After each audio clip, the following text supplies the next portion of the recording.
same period, and again end on the 31st of July. Revenue recycling and the performance league table. There's a baseline component to revenue recycling. The payment that you will get from your revenue recycling,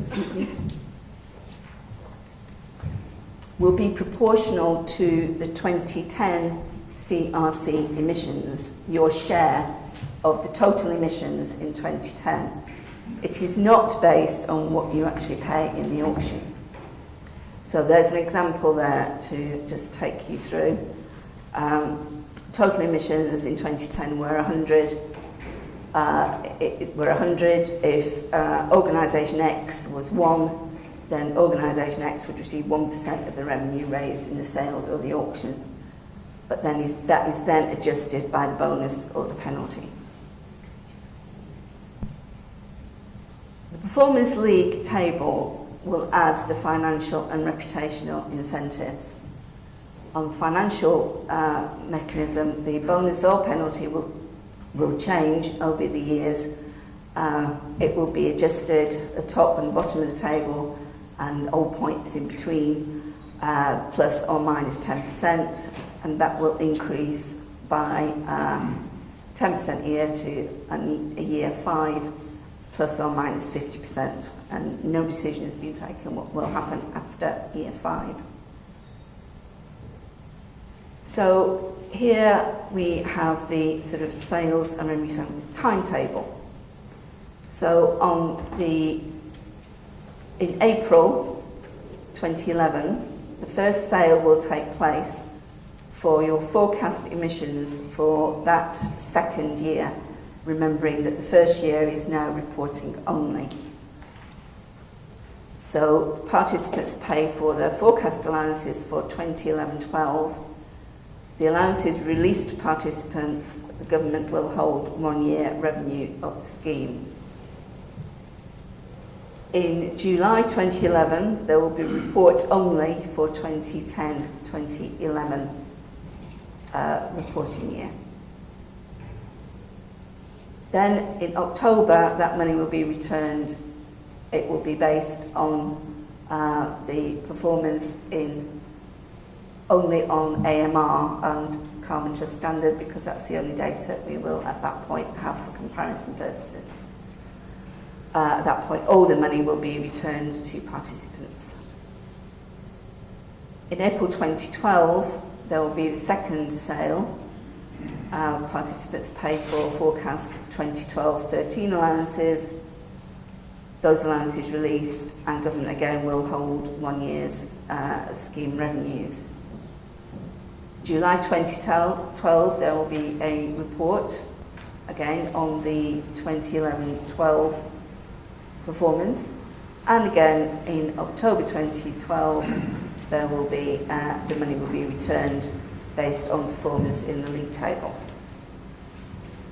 So that league table will be composed of 3 metrics building up over time. There will be a compulsory absolute metric, which is your change in annual emissions relative to the preceding 5-year average. And of course, during the first 3 or 4 years, but that average will have to build up. It's a voluntary early action metric, which is the extent of voluntary automatic metering installed over and above what is mandatory, and the extent of achievement of the carbon trust standard in the organisation or a recognised equivalent. We are working with a number of bodies to see if they can provide the same level of standard that carbon trust standard provides, so that to give participants more flexibility in that. And there's a voluntary growth metric, so there'll be changes in emissions per unit turnover, which gives some recognition to people whose emissions may be growing but are becoming more efficient per unit of their activities. The last 2 are voluntary in that it's not, you don't have to participate, but it will be in people's interest to produce, to make some entry there. If there's no entry at all, then that will go 0, and that will not be to your advantage. So here we're trying to trade off between fairness and simplicity. One of the overriding messages we've had right from the beginning is to keep the thing as simple as possible. Now, I can imagine a few smiles going up here. It looks complicated. We have tried to keep it as simple as possible, and we hope that when it's actually in operation, it won't be complicated for people to enter their data. It should be fairly simple. The difficulty may be if you really want to try and understand every last bit of it, then that, I agree, it could be not simple. But the Performance League Table will be awarded with points scored for each metric, as a weighted combined score will determine the position in the league table. This shows the weighting of the metrics, and the brown column there just shows the change we have made to give increased recognition to the early action metric. Our previous proposal was that the early action metric would account for 100% in the first year, because obviously we wouldn't have any data on comparisons for absolute or the growth metrics. But then it was our idea was that it would just go to the sort of normal operation, that the year they would fall to 20% for the early action metric. But we again have listened to people who said that they wanted more recognition for early action, so that has now changed. So 40% in second year will be awarded on the early action metric. 20% in year 3, but by year 4, which will be the first of the capped phases, the early action metric will disappear. Now, just to say a few words about renewables, I mentioned earlier that there were concerns that renewables should be recognised in CRC. We've given a lot of thought about this, and we are convinced that the right thing, at least in the early stages, is that CRC should focus on energy efficiency, that there are already substantial incentives for renewables, and that there was a danger that counting renewables in CRC would crowd out energy efficiency activity, whereas the actual low-hanging fruit really is in energy efficiency. This may be changed as we go through, and energy efficiency is more taken up, but for now there will be no change to the accounting for renewables in CRC. However, we will also publish data on the total improvements in energy efficiency league table to recognise the efforts that have been made in increasing the supply of power from renewable sources by individual organisations. So that sort of information will be published alongside, so that on the sort of reputational incentives for CRC, where companies have invested in renewable sources, then anybody looking at the CRC table will be able to see what they've done on renewables at the same time. Now, we've changes to organisational structure. We've consulted widely on this, and the overall overwhelming plea was to keep things simple and not to account for changes in organisational structure, the sort that we used to do in the UK ETS, which was enormously resource intensive even for 30 participants. If we've got 5,000, we would not be able to track every change. However, we will be looking at the largest changes in organisational structure. They will be grouped together under highest parent, UK parent organisation, and the Companies Act tests will apply. In the public sector, report individually if it's a public authority under the Freedom of Information Acts, report under the parent body if it's legally a part of that body.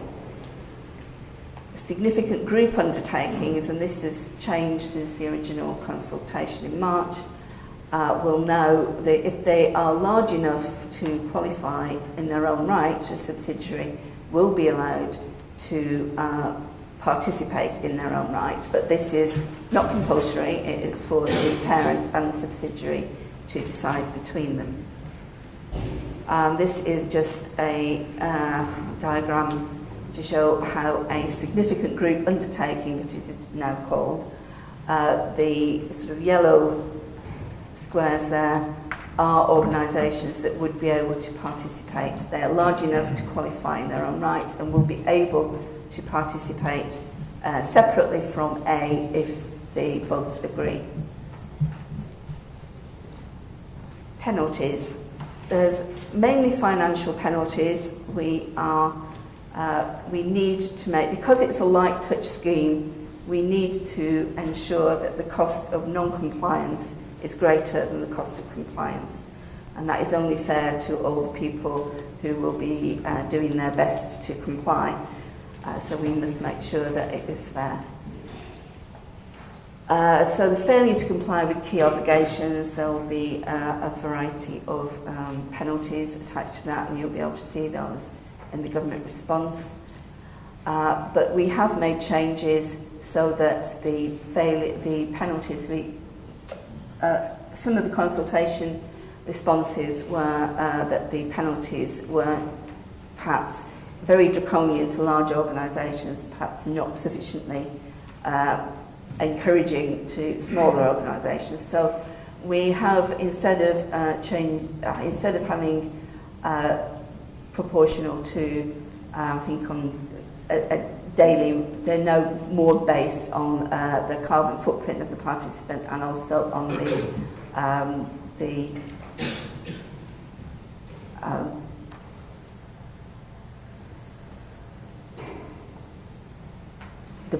they're more proportional to the size of the organisation, sorry about that. So the timeline, just to go through this. Now we will have 2008 is a qualification period. 2009, the EA has indeed, not quite October I'm afraid, it did slip into this week, issued its guidance. There will be, for those of you who might be looking for a registration pack, there won't be a registration pack, that is all online. You will be getting a letter. Letters will be starting to be sent out by the agency, but it's a rolling send out over the next 4 weeks.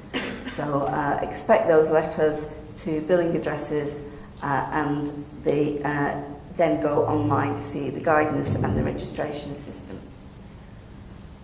Then April 2010, the scheme starts. Registration period, April to September. The sale of the first allowances, April 2011. The footprint report, July. And the annual report for the first year. The first recycling in October. The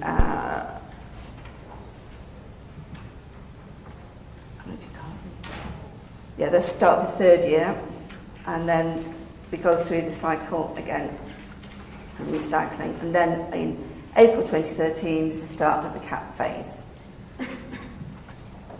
The Environment Agency is now the administrator. They are looking after the queries, so there is their helpline if any of you wants to take up any problems with the guidance. Do give us feedback on the guidance if you think it's not clear. Do make any suggestions, but there is the Environment Agency's contact points. So that's me, and I'm happy to take questions.